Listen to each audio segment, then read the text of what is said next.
Hi guys, I'm just at the Aviva Stadium. Look at that. Oh, how high can you go?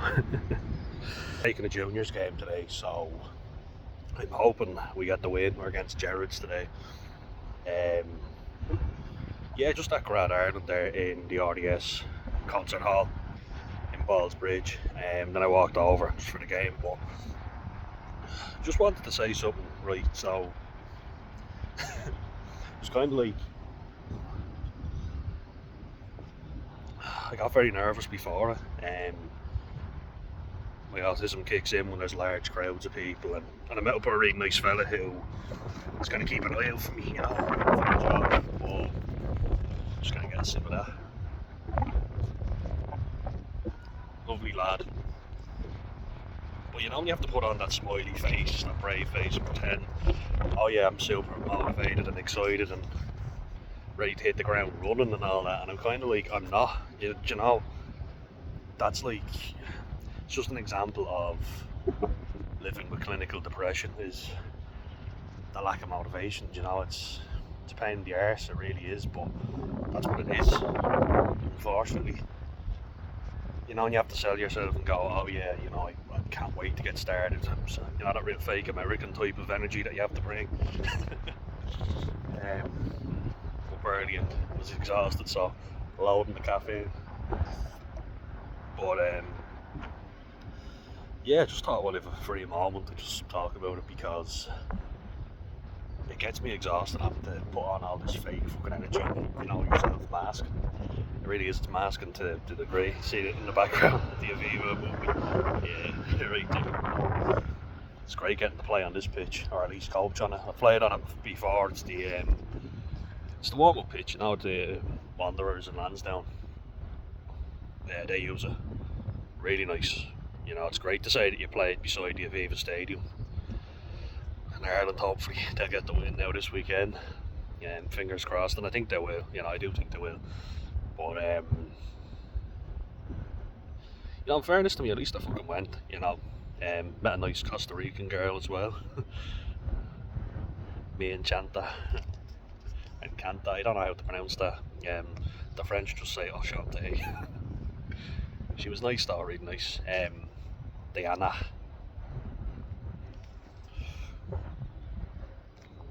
But no, I was there, and it was very crowded, and now it shows me how far I've come. I would have been freaked the fuck out before by that, and been like, no, I'm not staying here, this is too much.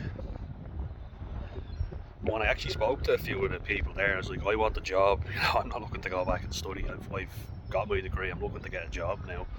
It was kind of like, I would have considered going back and setting myself prepared for competition, because I even went up to some of the people from TUD that were there. It's people I would have probably seen before, but maybe they were with the DIT crowd as opposed to Dala. They were just represented upstairs. But yeah, I don't know. It feels a bit like,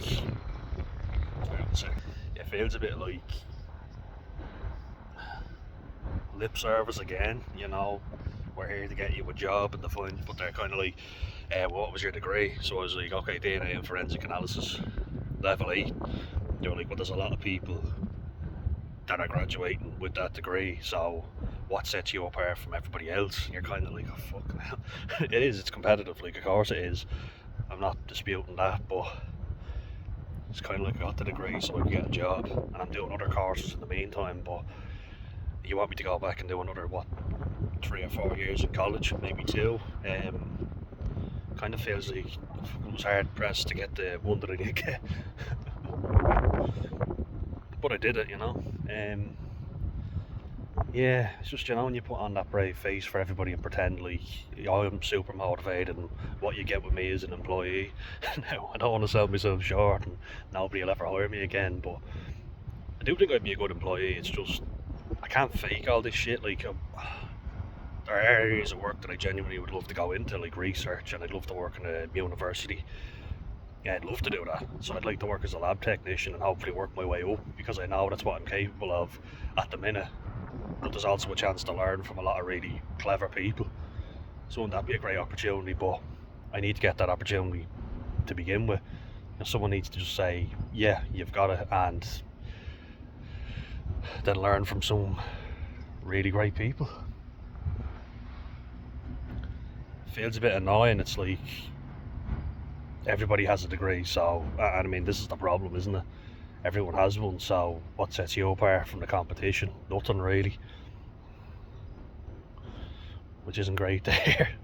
And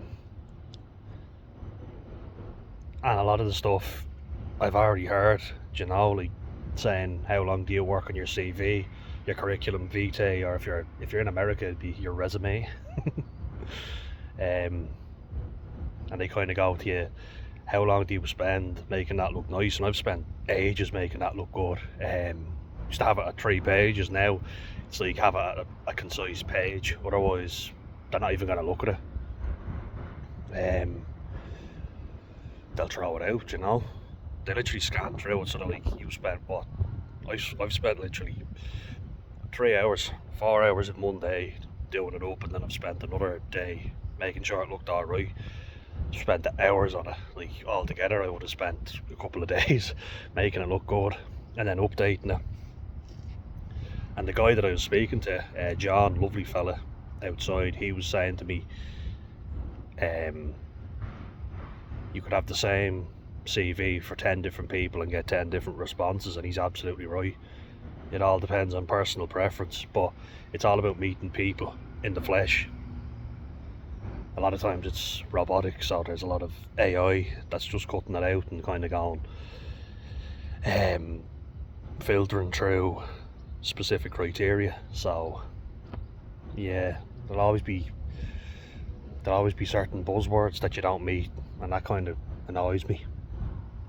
Kind of like, so I don't meet every single word that you have on this, so therefore you're not even going to bother looking at it. You won't even consider it. Because if it was a person you were dealing with, they'd be like, well, you know what, you don't meet this area, but you meet this area. And be like, would this be something that you'd be interested in? I'd be kind of like, yeah, look, give it a go. At this stage, I can't afford to be picky, But anyway, lads, I think the team are arriving, so I will let you go, and best of luck to you. And hopefully we win today, and hopefully Ireland win at the weekend.